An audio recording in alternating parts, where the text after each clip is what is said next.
Did you know that you can now subscribe to Training Matters on iTunes? Don't miss out on new episodes. Go to iTunes now and subscribe.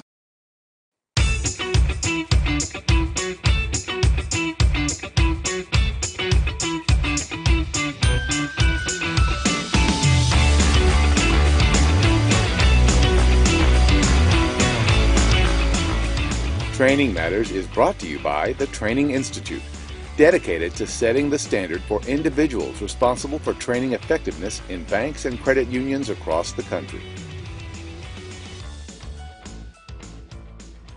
I'm Honey Shelton, your host of Training Matters. Welcome back, listeners. So glad you could join us. It's our commitment to bring you an interesting topic and guest each month. Our featured guest this month is Mark Bennett, President of Total Training Solutions. Mark and I have had the good fortune to work together for many years, and we both share a focus on providing training for banks and credit unions. I want to tell you a little bit about Mark. He's been involved in the banking industry for over 30 years and began his career in a community bank lending department. Soon he moved into marketing and training for the holding company. After leaving the bank, Mark went to work for a company which provided seminars to the banking industry. In 2002, Mark started his own training company, Total Training Solutions, and through their bank webinars and credit union webinars divisions, TTS provides training to thousands of banks and credit unions. In 2013, Mark launched the Bank Training Conference, the first of its kind conference specifically for those involved in training for both banks and credit unions. He's a graduate of the University of Wisconsin and has completed the School of Bank Marketing in Boulder, Colorado. Mark joins us today from his office in Madison, Wisconsin. Welcome, Mark. Well, hello, honey. Glad to be here. It's always a pleasure, and we do go back a ways, so it's always nice to have an opportunity to chat. Likewise, I'm so glad you could be our guest this month. Mark, as I mentioned in the introduction, your company, Total Training Solutions, is very involved in webinars. Tell us how you got started with webinars. Sure, yeah. As you mentioned, I've been involved in training for around 30 years, starting out in the bank and doing training for our holding company. And I've seen the evolution of training, and it has gone through a lot of different types of delivery over the years. And I know stand-up training, which of course is still being done, but I got my early starts in stand-up and traveled the country, and we used to call it our dog and pony show, as we'd take our 12 projector slide show on the road and do a program in different hotels around the country. And from there, it kind of evolved into video, and video was a great way to train as well. Within the financial institutions, you could put a video cassette in the recorder and the player, and people could sit there and watch the program. It was not interactive, of course.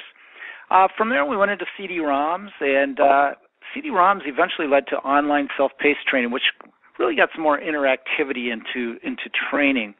But about 10 years ago, I came across some programs, some delivery technique called webinars.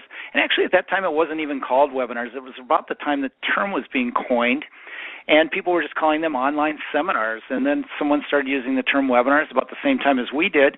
And as we promoted these, people didn't even know what a webinar was, really. They just knew that it was something new that was online. And but we thought it was a great way to deliver training in a time where budgets were really being squeezed within financial institutions. Staff was being reduced, and frontline people especially weren't able to get outside the bank as often for a day-long program. And so they needed another way to keep up to date on what was happening in the worlds of customer service, compliance, and all different areas. So we really thought webinars fit the bill. You could put as many people as you want into one conference room. They could sit there. They could watch the program. It only took an hour or two, depending on the length of the program. And people came away with all of the same knowledge. Everybody got the same message across, and then there was always time for discussion afterwards. So we did our first ones, like I say, a little over 10 years ago. The first year we offered 25 webinars in 12 months, so a little over maybe 2 a month, and now we offer over 200 in a year. So it certainly has grown over that time. You know what's interesting, though, too, honey, is that none of these delivery methods have really gone away. They're all still there. They all serve a purpose. We still have great stand-up training available throughout the country. We have videos delivered a little differently now. We don't throw a cassette in a player anymore. What we do is we have it over the internet. And so each of those things are still out there. They all serve a purpose. But it has been very interesting to see the evolution of training over the years. Well, no doubt about it. And of course, I love the opportunity to work with you and your team. With over 200 webinars a year, that's kind of staggering, but how do you go about determining the topics you will offer? Well, I think there's really three main ways we do that. And one, which is a great source for us, is our speakers. We hire some of the best speakers that are in the industry out there, and these are people that are actually focused on specific topics in the financial industry. And because they're focused on those specific topics, they're always aware of what's coming down the road, new things, the things that need to be trained on. And so we rely a great deal on our speaker network that we have established. And some of our speakers we've worked with for 20, 30 years on different projects. So it's a great network, and we certainly put a lot of faith into what they say as they come to us and say, hey, we think this is going to be an interesting topic. We think this will be a topic that is needed by your audience. Another thing we do is we do research. We read. There's a lot to read out there in the banking industry, so we're constantly reading. We're looking at different magazines, at different news feeds to see what's coming down the road, and so we certainly pay attention to that. And then probably the third way is through our viewers. A lot of people that watch our webinars are regular subscribers. They go to many webinars, and even if they don't, if they only attend one, they may come to us and say, do you offer a webinar on this topic? And if we start to hear that same question more than once or twice, we know that's a topic that's needed as well in the industry out there. So those would be probably the main reasons that we do that. We really cover everything from customer service and member service to lending and compliance. So it's basically all over the board. In fact, one week, just looking at a typical week, we offered a webinar on Notary Public one day, Bank Secrecy Act, New Accounts Procedures Manuals another day, one on fair lending, one on HSAs, health savings accounts, and one on trust documents. That was all covered in 1 week. So you can see as we offer 52 weeks of webinars, there's a lot of different topics that are covered. Well, that's awesome. It is a tremendously convenient way for people to get information and education. How do you see most banks and credit unions use your webinars? Well, we really offer them three different ways, and one is live. And for the live session, participants will typically sit on their computers, maybe by themselves, and listen to a program. They'll watch they'll listen to the audio, and the visuals will come over the internet, and typically a PowerPoint presentation that they'll be able to follow along with. Or they may end up in a conference room with 10, 15 different people within that room watching the program that's projected on a screen, listening to a speakerphone or listening over the computer system. We also offer an on-demand option where people can go back and they can play the program at any time at their convenience. And finally, we do offer a combination so they can actually get the live and the on-demand. So sometimes what people will do is they'll listen to the live, they'll hold a discussion on that session following the session. So they'll be sitting in the room with maybe a supervisor or an expert from their financial institution on that particular topic. Once the program takes place, they'll have a discussion in that room. Then maybe they'll go back and put those concepts into practice. And possibly 30, 60 days later, they'll come back and actually listen to that program again to pick up some things they may have missed or to reinforce those concepts that they learned when they watched the live program. So there's a lot of different ways they can do it, and a lot of different ways that financial institutions use the programs. But because there is the on-demand, there is the live, or the combination of the two, there's a lot of flexibility. And I think that's, again, another good reason to use webinars these days. Well, I couldn't agree with you more about that. And, one thing I say to my clients about webinars that I do or that you provide or any of the vendors provide, some of those topics you talked about, like customer service, sales, you divide how many people could benefit from that. and you can get your cost of education per person at a very reasonable fee. Plus, there's no travel, there's no out of the office type of stress that comes with other types of training. So I think you made some good points there about how to maximize that investment. That being said, what do you see the future for webinars? How are they evolving? Well, it's always interesting to try to look forward and see where webinars or any type of training delivery is going to go as we move down the road. And we try to do that as a company. We try to stay on the cutting edge, but you don't always know what's coming down the road. But I do know some things that I think that are going to happen with webinars. And one of those I believe will happen fairly soon is, along with webinars, there will be online testing. So it may be a situation, if you're watching it live, you may log into a quiz following the webinar, and this will just help to reinforce those concepts that you learned during the session. If you're watching it on demand, it may pop up at the end of the on-demand session. It may just take you through 5 to 10 questions to basically judge comprehension of what you just listened to. And I think that will be important, and I think that's something that financial institutions will be looking for as we move down the road. I think the other thing that may happen with webinars is that you will see more video involved in it. It may not just be the person doing the speaking, although that will probably come about first. You'll be able to see it, and that technology is already available. Not a lot of banks or credit unions use that yet because, again, it adds one more dimension to the technology issues that go with it. And although webinars now are pretty technology easy, as this comes around and as the internet continues to grow, I think you'll see more video. But the other thing besides the person doing the speaking you'll see is perhaps some scenarios that'll take place. So they'll show you a little example of what they're talking about, maybe in a vignette or something like that. Another exciting thing I think that's going to happen is we're going to see more custom webinars.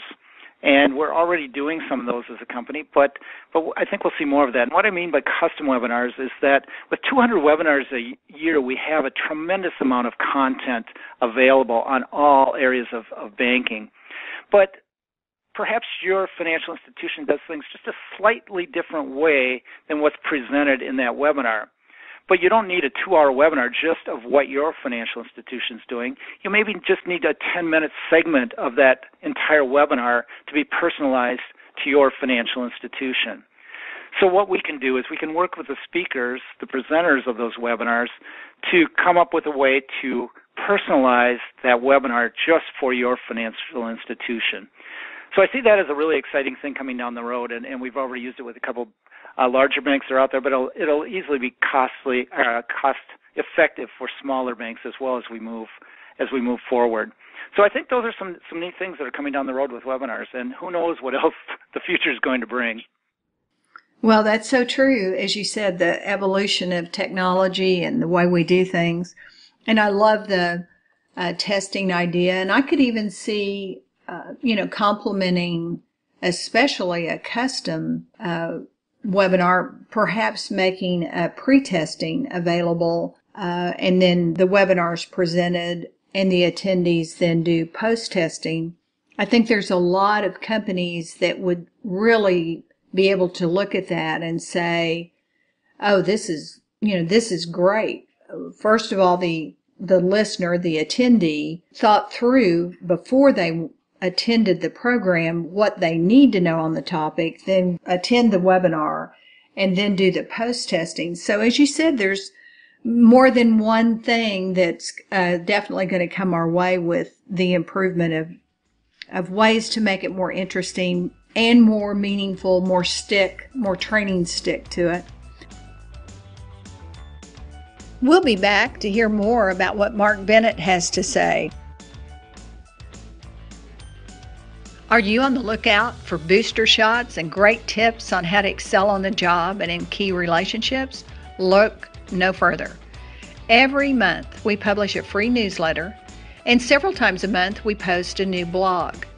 Stay up with best practices and key information that can help you succeed on the job with coworkers, your manager, and customers. Go to our homepage now, interaction-training.com, and scroll down the page. You will see it is simple and fast to sign up and start receiving interaction trainings, free monthly newsletter, and Honey Shelton's blog updates. Sign up now. Interaction-training.com.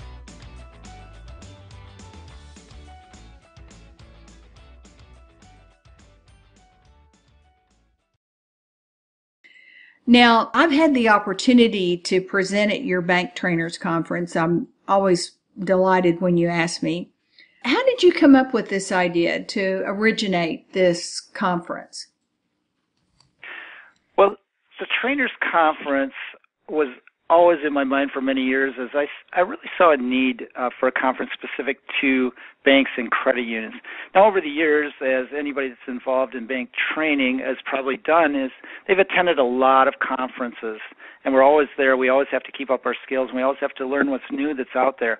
But a lot of those conferences, although they offered many, many sessions, in fact, some of them offered hundreds of sessions, a lot of them were very general, or a lot of them didn't apply specifically to what we were doing in the banking industry.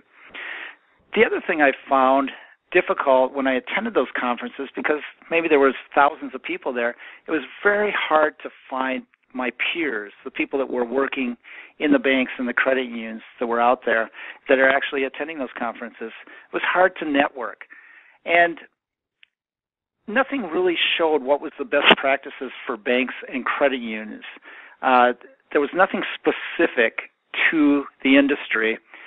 And one other thing that I noticed was that there really weren't any specific banking vendors in the exhibit hall. So all those things came to mind, and I said, I looked around. And for years I said, I need to find a conference that's just for bankers. And I looked, and we couldn't find anything that was out there. So I said, well, if it's not out there, why don't we create it? And so we came together with some people, and we said, let's put this together. And after talking about it for a while, we actually put the first conference together. We did that, as Honey said, a couple of years ago, and that was in Orlando, and it was successful. And we went from there. And the people that attended that conference said, wow, this was what we needed. This was specific to banking. I met some great people that are doing the exact same thing I'm doing, that are experiencing the same type of challenges that I'm experiencing. And that, to me, was even worth the price, to know that I'm not alone out there doing the things that I'm doing. So as we did this, as it evolved, it's grown, and we hear over and over again now the people that are going back for the third year now, or the fourth year, and as they go forward, that they're saying, boy, I've made some great friends there. I'm coming back every year so that we can talk about these things. But I love the sessions that you guys put on. And again, it's not us. It's the experts that we bring in to put those programs together. Well, I think it's a great idea. No question how successful it is, and need fulfilling, which was really what you were talking about. People that have attended, and people that I work with that will be attending for the first time this year, are excited and exuberant about the opportunity to share best practices, find out what's your solution. So I think it's such a great idea. We'll be back to hear more about what Mark Bennett has to say. Are you ready to take a deeper dive into proving your worth as a trainer? Register now for Train the Trainer Bootcamp and take the first step toward becoming a certified bank training professional. Check us out on the web, interaction-training.com, and you'll be on your way to learning how to create and present training that results in learning. Interaction-training.com.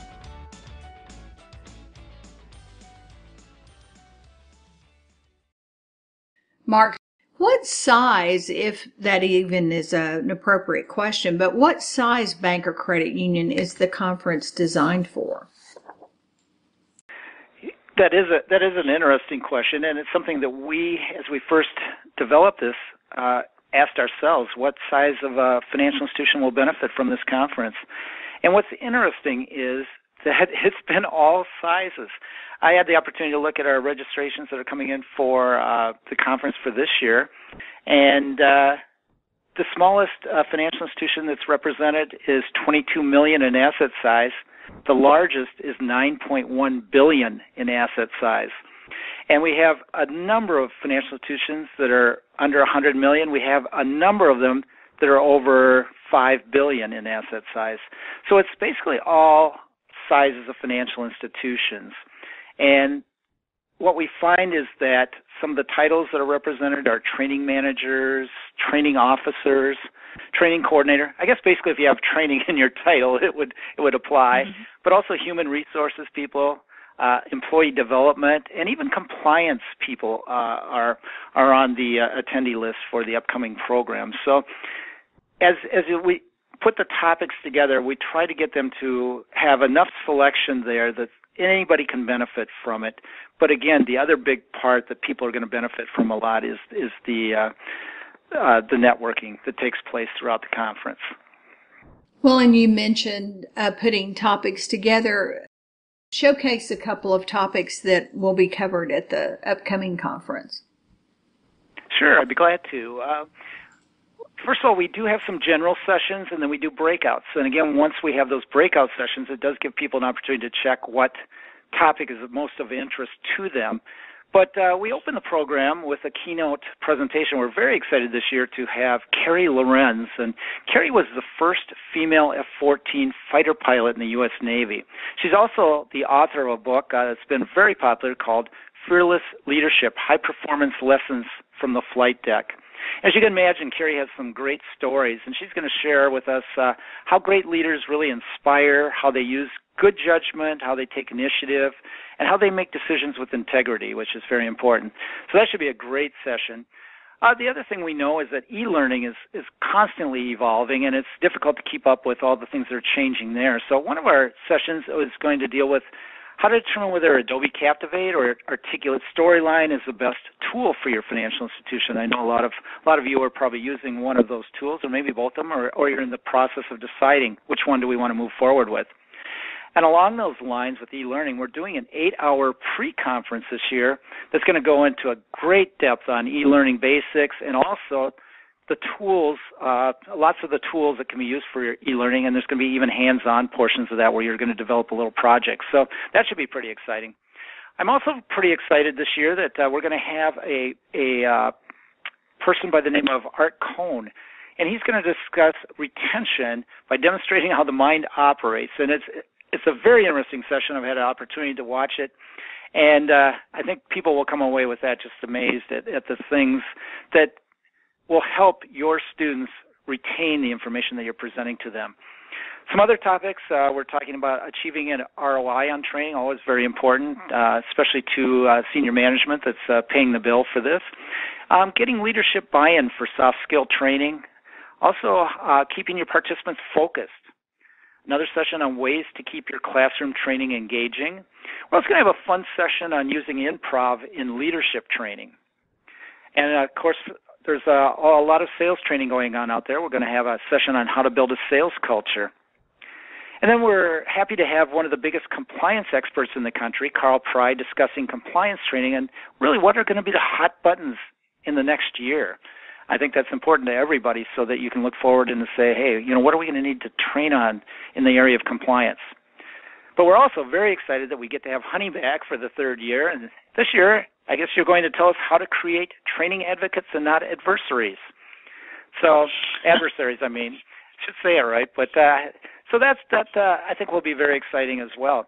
And then one of our most valuable sessions is something we call Steal This Idea. We did it the first year, and people kept asking, spend a little more time on this. So we've expanded it this year. But what it basically involves is learning from each other, where we have groups sit down together and talk about some of the things they're doing in their financial institutions, some of the projects they put together, some of the training methods they've used, sharing that with their table, and then picking some of those to share with the entire group of participants in the conference. So that is always a very valuable session. I know, Honey, you've kind of led that in the past and done a great job on that. Well, you certainly have packed this conference with wonderful information, and I think that's how I get so excited about it every year, is finding out from you, and not only coming up with a topic that I've been able to offer, but how you make it so all-inclusive from, again, this year, talking about the e-learning challenges all the way to compliance and everything in between. And retention, I'm excited about attending that session as well, because where we talk so much about training, what our clients are most interested in is learning. How do we help people learn? So that's very exciting. Well, in addition to the topics and things you've kind of covered here about the conference, how would you suggest a person that wants to come to the conference convince management this is a good investment for the bank or the credit union?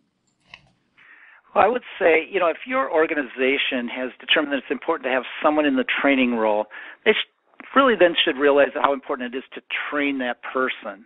And we like to say that this conference is basically your turn to learn. And we think that's critical, that you have those opportunities to get outside your financial institution and to learn some new ideas. I really don't think anyone would come away from this conference without finding one thing that will make your financial institution more efficient and your coworkers more motivated, which should easily cover the investment. In fact, one session may, if you're trying to determine which learning tool to use and which one to purchase, which is a big investment down the road, you may find the answers during this conference, which will save you hours and hours of research and perhaps save you from buying the wrong product that wouldn't work for you. Someone told me after the first year attending, honey, that every time they implement something they learned at the conference, they let their supervisors know that they learned that at the conference. And they also then said they haven't had any problem getting approval for future conferences after that.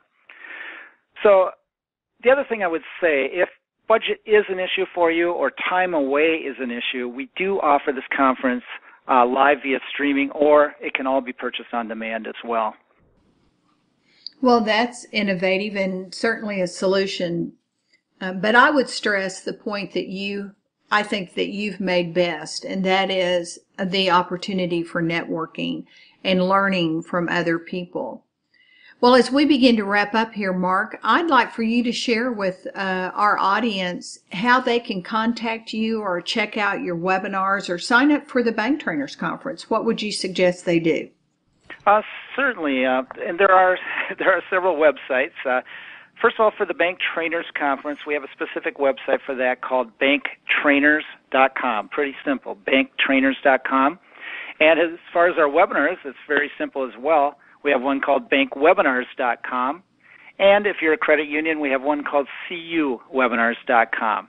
Now, if you forget all these websites, you can just email us at info@TTS, which stands for Total Training Solutions, train.com. info@TTStrain.com.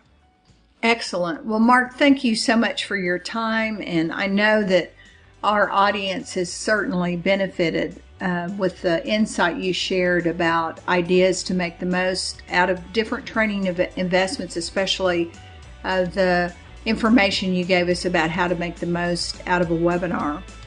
I compliment you and your team on what you do to help the industry with all different types of training matters. And I know that I'll see you next month in Nashville. And to our audience, thank you so much for tuning in today. And thank you so much, honey, for giving us the opportunity. Absolutely.